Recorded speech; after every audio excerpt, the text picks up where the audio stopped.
Hello साथीहरु, welcome back to मेरो छोटो भिडियोमा हजुरहरुलाई आज पनि स्वागत छ।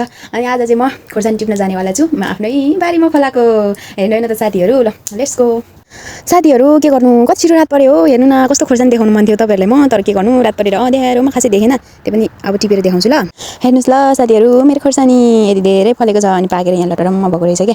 त्यही भएर अब टिपेर म चाहिँ आज खोर्सानीको अचार हाल्ने छु साथीहरु।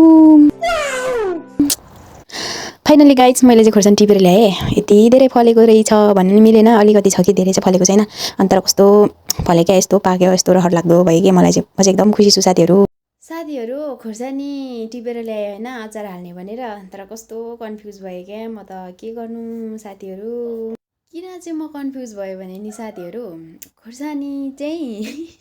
खोर्सानी चाहिँ न धेरै नि भएन न थोरै नि भएन, ठिक्क भयो। अनि अचार हाल्नु कि यतिकै सुकाएर राख्नु, आफै कन्फ्युज भयो क्या साथीहरु। के गर्नु म त अब।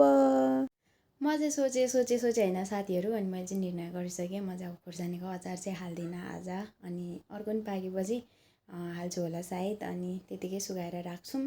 अनि भिडियो चाहिँ आजलाई यति नै साथीहरु। मेरो भिडियो लास्टसम्म हेर्दै हुनुहुन्छ भने thank you so much. Thanks for watching. Bye, see you. अर्को भिडियोमा भेटौँला ल।